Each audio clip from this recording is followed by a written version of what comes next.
अस्सलाम वालेकुम। अच्छा जी, लास्ट टाइम हमने जो था प्रॉब्लम सॉल्विंग मैथड पढ़ा था, ठीक है। तो आज का जो टॉपिक है हमारा एल्गोरिथम। एल्गोरिथम क्या होता है? एल्गोरिथम के ज़रिए से हम कैसे भी किसी प्रॉब्लम को सॉल्व कर सकते हैं, ठीक। तो ये आज हम पढ़ेंगे एल्गोरिथम क्या होता है। Algorithm means method, procedure, technique और प्लान। ये कोई मेथड है, प्रोसीजर है, टेक्निक है या प्लान हो सकता है। Algorithm step by step problem solving method है that is easy to understand and follow. ये एक step by step problem solving method है। अब स्टेप्स को फॉलो करके, एल्गोरिथम के जो स्टेप्स हैं इसको फॉलो करके आप क्या कर सकते हो, किसी भी प्रोग्राम को, किसी भी प्रॉब्लम को सॉल्व कर सकते हो, ठीक है। उसका जो है प्रॉब्लम सॉल्व मेथड को आसानी से अंडरस्टैंड कर सकते हो, फॉलो कर सकते हो, ठीक। It is step of the set of the steps that clearly define the sequence of operations to solve a problem। ये स्टेप सेट ऑफ स्टेप्स हैं जो क्या करते हैं, ये क्लियरली डिफाइन कर देते हैं किसी भी प्रॉब्लम को सॉल्व करने के लिए ऑपरेशन है उनको कैसे, किन सीक्वेंस के अंदर परफॉर्म करना है, कि किस सीक्वेंस को फॉलो करके जो आपने ऑपरेशन परफॉर्म करने हैं किसी भी प्रॉब्लम को सॉल्व करने के लिए, ठीक है। तो ये एक स्टेप बाय स्टेप प्रोसेस है जिसके जरिए से आप कर सकते हो, किसी भी प्रॉब्लम को सॉल्व कर सकते हो। ये पहला स्टेप होता है किसी भी प्रोग्राम को, कंप्यूटर प्रोग्राम को डेवलप करने के लिए। सबसे पहले आपको क्या करना होता है, कोई ना कोई एल्गोरिथम को डिज़ाइन करना होता है। अगर आपके किसी प्रोग्रामर है, आपके पास कोई लेके आता है कोई प्रॉब्लम कि हमें इस चीज़ का प्रोग्राम बना कर दो, ये प्रॉब्लम हमने सॉल्व करके दो आप, तो हमने क्या करना होगा, सबसे पहले उसका एल्गोरिथम, पहले आपने सबसे पहले वो दूसरे पॉइंट से थे वो आपने सॉल्व करने होंगे मेन के प्रॉब्लम सॉल्व मेथड के अंदर। आप उसके बाद कौन से क्या करोगे, उसका जब आपने वो एनालाइज कर लिया, डिफाइन कर लिया प्रॉब्लम वगैरह को, ठीक है, सोल्यूशन वगैरह भी सेलेक्ट कर लिया, सेलेक्ट करने के बाद आपने क्या करना है जी, एल्गोरिथम उसका डिज़ाइन करना है, ठीक। एल्गोरिथम डिज़ाइन कैसे करते हैं, तो उसके आप आज के कुछ एप्लीकेशन जो है प्रॉब्लम्स वगैरह लेते हैं सिंपल एग्जांपल के तौर के ऊपर, और उसको सॉल्व करके देखते हैं एल्गोरिथम के जरिए से, उसका एल्गोरिथम जो है वो ड्रॉ करते हैं, ठीक। जैसे कि हमारे पास फर्स्ट प्रॉब्लम जो है कि find the sum product average of the five, कि आपको फाइव नंबर्स हैं, कोई गिवन नंबर्स हैं फाइव, आपने उनको क्या करना है, सम निकालना है, प्रोडक्ट निकालना है, एवरेज निकालनी है। तो ये प्रोग्राम आपने बनाना है, जिसके लिए सबसे पहले हमने पीछे ही पढ़ा है क्या करोगे, प्लानिंग दी सोल्यूशन, सोल्यूशन को प्लान करोगे। सोल्यूशन पर ढूंढते हैं, ढूंढने के बाद उसको प्लान करते हैं, ढूंढ लिया, ढूंढने के बाद प्लानिंग करते हैं कि इनपुट क्या चाहिए जी, हमें इनपुट चाहिए, इनपुट दी गई है जो हमें जी फाइव नंबर दी गए हैं, ठीक। आउटपुट क्या है जी, आउटपुट है सम निकालना है जी, प्रोडक्ट निकालना है और एवरेज निकालना है किसी भी फाइव नंबर्स, ठीक। जब इनपुट का पता लग गया कि फाइव नंबर से, आउटपुट को पता लग गया कि सम निकालना है, प्रोडक्ट निकालना है और एवरेज निकालना है, तो उसके ऊपर क्या करना है, आपने प्रोसेसिंग करनी है, ठीक। प्रोसेसिंग क्या करोगे, प्रोसेसिंग के अंदर आप करोगे जी एडिशन करोगे, मल्टीप्लिकेशन करोगे, डिवीजन करोगे ऑफ नंबर्स को, तो क्या मिलेगा आपको, एक आउटपुट मिलेगी, कौन सी, सम प्रोडक्ट एवरेज और फाइव नंबर, ठीक। तो ये क्या था, प्लानिंग ऑफ द सॉल्यूशन था, जिसके अंदर हमने आउटपुट देखा, इनपुट देखा, सॉरी आउटपुट देखा। देखने के बाद जब इनपुट आउटपुट देखा तो फिर हमने लगाया कि हमने क्या करना होगा, कौन सी प्रोसेसिंग करनी होगी, प्रोसेसिंग भी हमने डिफाइन कर ली।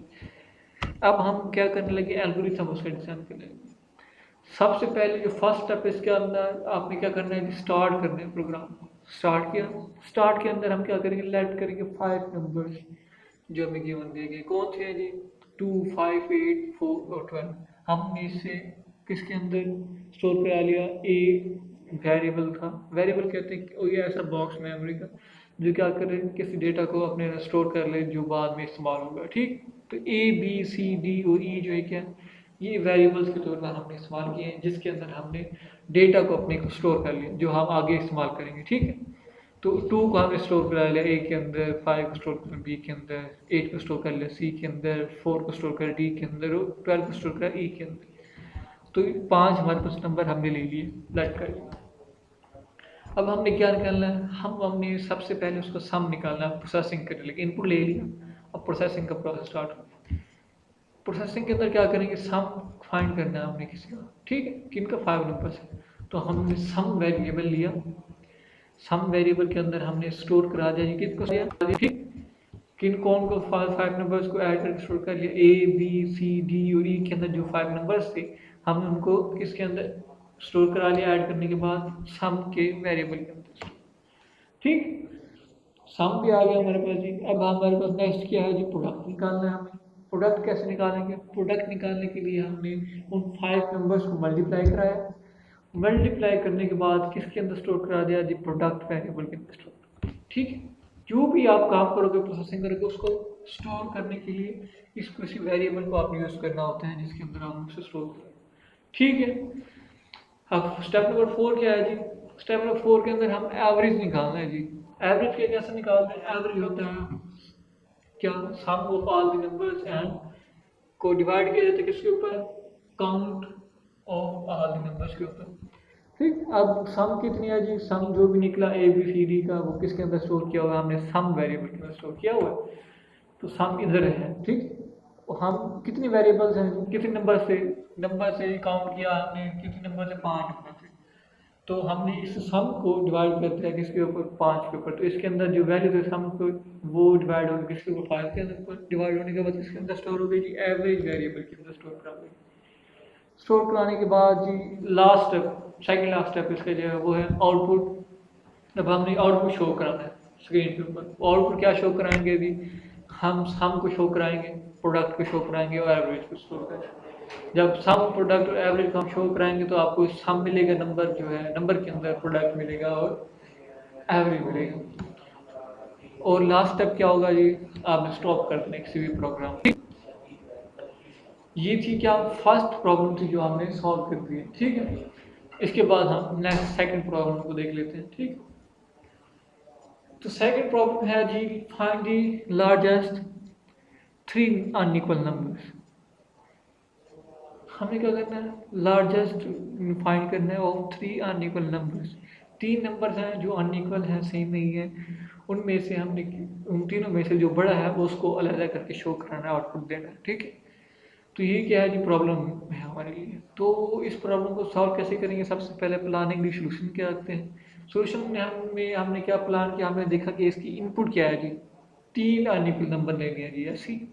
उसके बाद आउटपुट क्या है, आउटपुट है जी लार्जेस्ट ऑफ द 3 नंबर्स के, इनमें 3 नंबर में से सबसे बड़ा जो हमें वो हमें आउटपुट कराना है।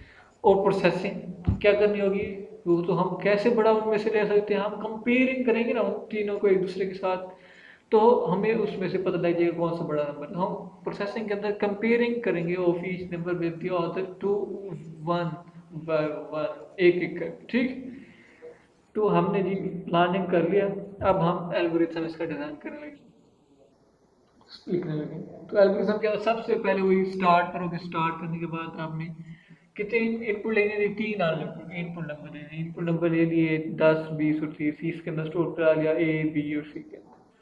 सेकंड स्टेप क्या है जी, कंपेयरिंग का, प्रोसेसिंग का। ठीक, प्रोसेसिंग के अंदर क्या करोगे, चेक करोगे इफ अगर ए इज लार्जेस्ट नंबर, अगर ए इज लार्जेस्ट नंबर उस वक्त होगा है तो क्या होगा, if A is greater than B, अगर चेक करोगे ए जो बड़ा है बी से।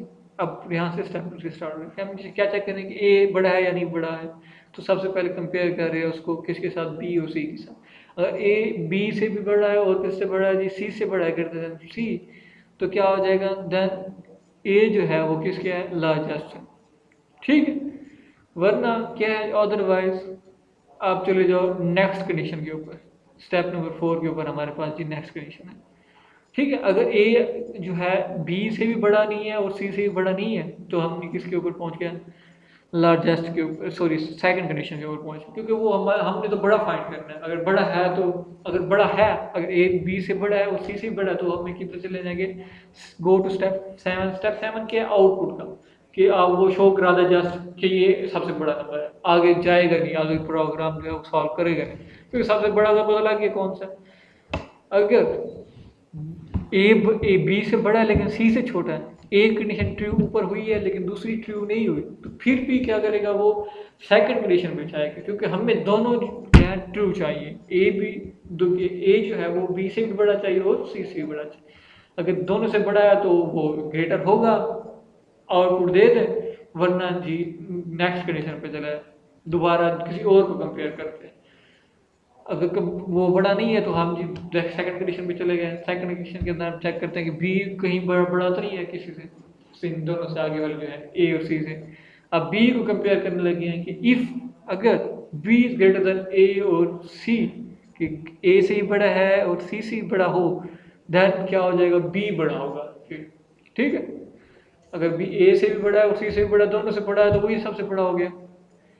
अगर बड़ा है तो क्या हो जाएगा, आप आउटपुट कर दो क्या कि बी जो है सबसे बड़ा नंबर है, गो टू स्टेप 7 के ऊपर जाके ये क्या लार्जेस्ट शो करा दो। ठीक, अगर बी सबसे बड़ा नंबर नहीं है, कंपेयर करने के बाद हमें पता लगा कि ए से भी बड़ा नहीं है या सी से बड़ा नहीं है, इन दोनों में दोनों से बड़ा नहीं है, तो फिर क्या कर जाएगा, हम स्टेप नंबर किसके चले जाएंगे, स्टेप नंबर 6 पे चले जाएंगे। स्टेप नंबर 6 क्या है, स्टेप नंबर 6 के ऊपर हमने इसकी थर्ड कंडीशन लिखी है कि जो अगर ना बी बड़ा है ना ए बड़ा है तो कौन सा बड़ा होगा, दो तो बड़े नहीं है तो तीसरा ही बड़ा होगा, तो लार्जेस्ट क्या होगा जी, हमारे पास सी जो है वो लार्जेस्ट होगा।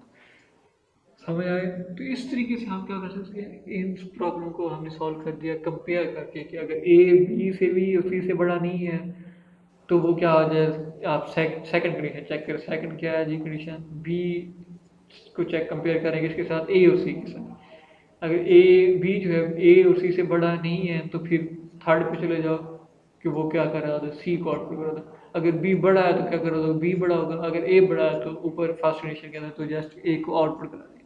तो इस स्टेप्स को आप क्या करके फॉलो करके किसी भी प्रॉब्लम के जो है लार्जेस्ट नंबर फाइंड कर सकते हैं। ठीक है, वो स्मॉलेस्ट बी इसी तरीके से फाइंड कर सकते हैं। आपने जस्ट यहाँ पे क्या लिखना होगा, कंपेयर के यहाँ पे लार्जेस्ट के साथ कंपेयर कर रहे हैं कि ए लार्जेस्ट तो नहीं है कहीं बी से या सी से, और यहाँ पे क्या लिखोगे, ए स्मॉलेस्ट तो नहीं है कि बी से और सी स्मॉलेस्ट के लिए हम ये फाइंड कर सकते हैं। ठीक हो गया। थर्ड एग्जांपल इसकी देखते हैं। थर्ड प्रॉब्लम है जी, find the acceleration of moving object of given mass and the force apply. अब हमने एक्सेलरेशन फाइंड करना है किसी ऑब्जेक्ट का, ये किसी गाड़ी है जो स्टार्ट कर लो, ठीक है, वो चल रही है, उसका मास है जी कुछ, ठीक है, और उसकी फोर्स भी है कि इतनी फोर्स के साथ चल रही है। हमने उसका क्या फाइंड करना है, एक्सेलरेशन फाइंड करना है। तो इनपुट हमारे पास सबसे प्लानिंग के अंदर सबसे पहले इनपुट देखेंगे। इनपुट क्या है जी, mass and the force required, कि कितनी मास और फोर्स है दी गई है वो रिक्वायर्ड है, वो देख लेंगे। वो जो इनपुट करने वाला वो इनपुट कर देगा जितनी भी मैथ है उसका, जितनी भी फोर्स है उसकी। ठीक है, आउटपुट के अंदर क्या देखेंगे जी, कि हमें क्या चाहिए, हमें ऐसी एक्सेलरेशन चाहिए उस मूविंग ऑब्जेक्ट का कि वो कितनी स्पीड के साथ मूव कर रहा है। ठीक है, और थर्ड स्टेप के अंदर प्रोसेसिंग क्या करनी होगी, एक्सेलरेशन हम कैसे ले सकते हैं, वो हम कौन सा फार्मूला इस्तेमाल करेंगे, वो हम फार्मूला इस्तेमाल करेंगे, डिवाइड करनी है किसको, ए सॉरी फोर्स को डिवाइड करेंगे इसके ऊपर, मैथ के ऊपर, तो हमें क्या मिल जाएगा, ए मिल जाएगा। तो A is equal to F divide by M, तो हमें क्या मिल जाएगा, ए सॉरी एक्सेलरेशन मिल जाएगा। ठीक, तो इस ये जो है प्लानिंग हमने कर ली। इस प्लानिंग के जरिए आप क्या कर सकते हो जी, प्रॉब्लम का सॉल्व कर सकते हो प्रॉब्लम। तो स्टेप्स कौन से हैं जी फॉलो करने हैं आपने एल्गोरिथम के। एल्गोरिथम का फर्स्ट स्टेप है जिसका स्टार्ट करना है, आपने स्टार्ट किया, आपने इनपुट लिया, लेट किया, मैथ्स है 50 फर्स्ट कर लो, फोर्स है उसकी कितनी 12 है, ठीक है, 12 न्यूटन, मैथ्स के 50 किलोग्राम है। तो सेकंड स्टेप के अंदर आपने क्या किया, प्रोसेसिंग की। प्रोसेसिंग क्या करनी, कैलकुलेशन की, एक्सप्रेशन को कैलकुलेट किया। कैसे कैलकुलेट किया, फार्मूला लगाया कौन सा, कि ए इज इक्वल टू होता है एफ डिवाइड बाई एम। तो एफ को हमने डिवाइड किया किसके ऊपर, एम के ऊपर, फोर्स को डिवाइड किया मैथ के ऊपर, तो हमें क्या मिल गया, एक्सेलरेशन मिल गया। जब एक्सेलरेशन मिल जाएगा तो हम उसे क्या कर देंगे, थर्ड स्टेप के अंदर आउटपुट करा देंगे, शो करा देंगे, डिस्प्ले करा देंगे। डिस्प्ले कराने के बाद लास्ट स्टेप उसका क्या है, स्टॉप कर दो, स्टॉप करा देंगे। ठीक, तो ये इस इन स्टेप्स को फॉलो करके हमने क्या करना है, प्रोग्रामिंग की कोडिंग करनी है आगे जाके प्रोग्रामिंग। तो यही स्टेप्स के जरिए से हम क्या करना है, किसी प्रोग्राम का की जो है प्रॉब्लम जो है वो सॉल्व कर सकते हैं, उस प्रॉब्लम को की कोडिंग भी कर सकते हैं। ठीक, तो आज हमने 3 प्रॉब्लम बेसिक जो थी वो आज पढ़ी। इंशाल्लाह बाकी जो एग्जांपल्स हैं एल्गोरिथम की, वो प्रॉब्लम तमाम जो है वो सॉल्व करेंगे, ताकि आपका जो माइंड है वो सेट हो जाए कि प्रॉब्लम वो कैसे प्लान करते हैं, कि सोल्यूशन जो कैसे प्लान करते हैं। प्लानिंग करने के बाद उसका जो एल्गोरिथम है वो किन स्टेप्स को फॉलो करके डिज़ाइन करते हैं या लिखते हैं, टाइप करते हैं। ठीक है, स्टेप्स कौन कौन से होने चाहिए।